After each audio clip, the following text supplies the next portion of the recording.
I was just in a 5-day course with Toni Robbins. One of the things that he was teaching was state of mind and how if you change your state, it will create a breakthrough. He was speaking about this woman who was on TED Talks. If you do Superman positions or you put your hands above your head, anything to take up space, sprawling out, that will actually change your testosterone level and jump it up 20% and lower your cortisol levels. Now, this is really good for leadership because cortisol levels have to do with emotion. So one of the things that Tony does is he takes his hands like this and he goes, oh yeah, make it move, make it move, make it move. And even yes, yes, yes, yes, you know, all these different things, affirmations. So now I'm using my voice, I'm using my body, I'm jolting it, and I'm taking up space. And as I'm taking up space, I'm becoming a better leader. What is interesting when I thought about this whole process is this is what worship is. For example, Reality LA. I used to go down to the front, I get on my hands and my knees, put my hands over my head, I sing with everything that I got. The speaker's like right here. I can't even hear myself, I can't hear the people around me. But you're down there for about 15 to 20 minutes, and by the time you get done worshiping, you're using your voice, you're using your body, and you're using your emotion, and you're using your spirit. It literally feels like the weight of the world is off of you. Tony Robbins claims, change your state, that is the best chance you have at a breakthrough, which I totally agree. Because you go from being down to sad, to depressed, to feeling hopeless in the morning sometimes when we wake up. I mean, some of us have bad dreams, some of us are just out of it and we have to fight to feel better. Some of us drink coffee, right? I don't, but you could do that. And so you have a little bit of a morning routine to try to create breakthrough for the day. For me, my morning breakthrough, what I do to energize myself is I get into the Word of God because I do feel hopeless sometimes and I do feel helpless and I feel forgotten. And then I read about God and all of a sudden faith comes by hearing and hearing the word of Jesus Christ. And so now I'm hearing his words and I'm going from hopelessness to hope, faithlessness to faith, and I start getting a little excited. Then I start running through my I ams. I ams to me are important because I just learned this, that I am means come to pass. If you check out the words water test online, you will see that words actually have energy. So you speak to the water, they freeze it, and if you speak, I love you, it will freeze into beautiful snowflakes. If you say, I hate the water, I hate you, the water freezes into complete disorder. If you play classical music, snowflakes, beauty, wonderful. Heavy metal, it's like a bomb went off. And what I'm saying is words have power. They have forming power. And so for us, when we speak things over ourselves, it's very important to speak the right things. So every time I speak, I'm saying come to pass, which is interesting because Moses asked God, who should I say sent me? To Pharaoh. Moses was sent to the most powerful person in the world. And he said, tell them I am sent you. When you're reading that, you're like, I am, what kind of name is I am? But I am, come to pass. I am what? I am everything that you need. I am your redeemer. I am your deliverer. I am your restorer. I am your healer. I am your provider.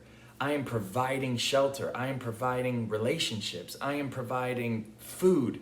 You name it, God is behind us. So I start going through all of my I ams and I'm getting strong with it now because I'm starting to get excited because I start riffing on it. I don't just say, I'm a warrior. Yeah, I am a warrior, but I'm a warrior because in Isaiah it says, I will march out like a champion. So I am a champion in God. I will shout out my warrior cry. God's talking like this, like he's a champion, he's undefeated, he's never been beaten, and I'm a warrior, like I'm strong because I reflect God and God is inside of me. It says that the steps of a righteous man are ordered by the Lord. So even if I'm in a tough spot and I wake up and it's a little bit lethargic or I'm a little down, I know, hey, you know what? It's okay because now I'm in my I ams and now I'm saying, no, I felt that way, but now what I'm going to say is I'm a warrior, that I am strong. The devil tries to tell me that I'm not strong. Look at you, Oh, you should have been done by now. You should have been here by now. And here you are, day by day, inch by inch, inching forward, and you have that inner me, the enemy, telling you these opposite things rather than what you are. And the truth is, we are building YouTube channels. We are building scripts. We are moving forward in our understanding. We are moving forward in our skill. It's important for me to say these I ams because especially as I move forward with my day, when something hits and I say, I am living for God, I am living for God. I'm doing everything for God. I believe in God. I love the Lord.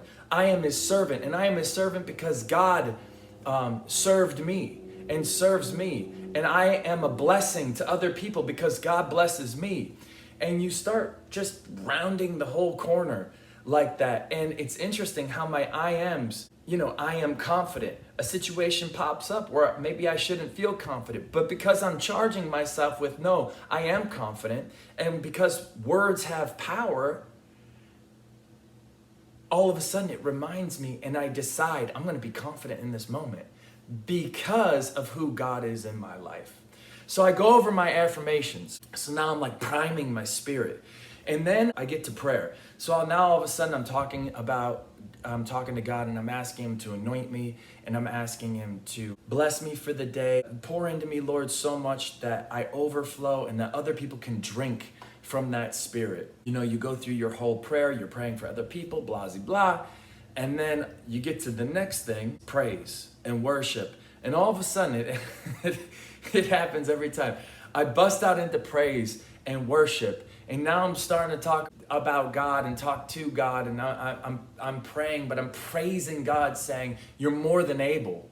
You're more than a conqueror. I can do all things through Christ who strengthens me. And I got my hands over my head, and now I start fist bumping, right? Because now I'm getting excited. And what I realize is I'm doing that thing that Toni Robbins was telling us to do, which is to change your state, except I'm doing it through God. That's what I want to say to you, is the self-help thing is great. It's the science behind what it is. And what they did is they took our experience with God and they extracted it out, and they showed you, independent of God, how to do those things. But you need to know, if you chase God like David with reckless abandon, if you're dancing in the streets, if you're praising God, if you're speaking affirmations, you can see it's coming up in me even right now. As this tape is going, as this video is rolling, I'm getting more and more anointed. I'm feeling better and better. Why? Because the truth will set you free. If you abide in my truth, the truth will set you free. And here I am, I'm abiding in the truth. I'm living in the truth. And now all of a sudden, I'm starting to feel freedom. And that's what worship brings. It brings freedom, because freedom has to do with faith, belief. There's no prison there anymore. Anyway, I hope this is an encouraging note to you guys. Nothing against Toni Robbins. All that I'm saying is, if you pursue the further thing, which is Jesus, you're going to get it all thrown in with it. Changing your state will bring breakthrough. But God has created worship for your victory, for your breakthrough. Chase God.